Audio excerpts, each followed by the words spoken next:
अस्सलामुअलैकुम। उम्मीद है आप सब बिल्कुल खैरियत से होंगे और दुआ है कि अल्लाह पाक सबके दस्तरखान हमेशा भरे रखे। आज मैं आप लोगों के साथ कोई प्रॉपर रेसिपी शेयर नहीं कर रही हूँ। मैं बना रही हूँ घर पर बहुत ही इजीली, बिल्कुल मार्केट के जैसे ब्रेड क्रम्स। मेथड स्टार्ट करने से पहले अगर अब तक आपने मेरे चैनल को सब्सक्राइब नहीं किया तो प्लीज़ सब्सक्राइब कर लीजिए। तो आइए शुरू करते हैं। मैंने वीडियो बनाने के लिए यहाँ पर फ्रेश ब्रेड का ही इस्तेमाल किया है, बट आप इसके लिए ज़रूरी नहीं है कि ताज़ी ब्रेड ही यूज़ करें। आपके पास घर में कोई भी लेफ़्ट ओवर ब्रेड के स्लाइसेस बचे हुए हैं, समटाइम्स हम कोई ऐसे स्नैक्स बनाते हैं जिसमें ब्रेड के हमें कॉर्नर्स रिमूव करने होते हैं, आप उन कॉर्नर्स का भी इस्तेमाल कर सकते हैं। मैंने फ़्रेश ब्रेड का इस्तेमाल किया है इसलिए ये बहुत ज़्यादा सॉफ्ट है और इसमें बहुत ज़्यादा मॉइस्चर मौजूद है। हमें इसे बारीक पीसना है। मैं इसे छोटे पीसेस में कट कर रही हूँ। अगर आपके पास प्रॉपर फूड प्रोसेसर है तो आप उसमें भी कर सकते हैं, बट अनफॉर्चुनेटली इस वक्त मेरा फूड प्रोसेसर ख़राब हुआ है, इसलिए मैं इसे ब्लेंडर में पीस रही हूँ। इसलिए मैंने इसे छोटे पीसेज में पहले कट कर लिया है।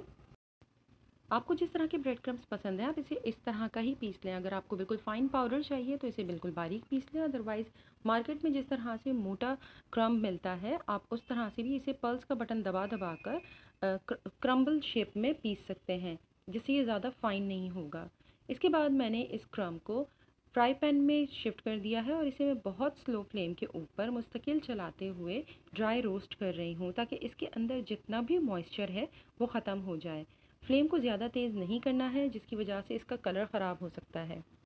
क्रम्स बिल्कुल ड्राई और हो गए हैं और तैयार हैं। इसके चेक करने का तरीका एक तो ये है कि आप हाथों से उठाकर इसे देखिए, वो फ़ौरन नीचे गिरने लगेंगे और हाथों पर चिपकेंगे नहीं। और इसके अलावा वो पैन से भी बहुत ईज़िली रिमूव हो जाएंगे। अदरवाइज़ जब आप इसे रोस्ट करना स्टार्ट करते हैं उस वक्त मॉइस्चर होने की वजह से ब्रेड क्रम्स थोड़े थोड़े से पैन से चिपक रहे होते हैं। जब क्रम्स रेडी हो जाए तो इसे किसी डिश में निकाल कर फैला दीजिए और इसे कंप्लीट ठंडा होने के लिए छोड़ दीजिए। जब बिल्कुल ठंडे हो जाए इसके बाद आप किसी भी जिप लॉक बैग या एयरटाइट बॉक्स में इसे भरकर सेव कर लें। मार्केट में ऑरेंजिश कलर के भी ब्रेड क्रम्स ईजिली अवेलेबल हैं। अब अगर आप उस तरह से क्रम्ब बनाना चाह रहे हैं तो सेम वही मेथड है। ब्रेड को हमें क्रम्ब करना है। इसमें ब्रेड को पीसते हुए मैंने इसके अंदर थोड़ा सा येलो फूड कलर, जो जर्दी का कलर होता है पाउडर फॉर्म में, वो ऐड किया था। इसके अलावा चंद ड्रॉप्स मैंने ऑरेंज जेल कलर के भी इसमें ऐड कर दिए हैं। आपके पास किसी भी फॉर्म में कलर मौजूद है आप वो इसमें यूज़ कर सकती हैं। इसे पीसने के बाद सेम वही प्रोसीजर है कि आप इसे ठंडा कर लीजिए और फिर आप इसे किसी भी एयर टाइट बॉक्स या फिर जिप लॉक बैग में भरकर रख सकती हैं। होपफुली ये वीडियो आप लोगों को पसंद आएगी।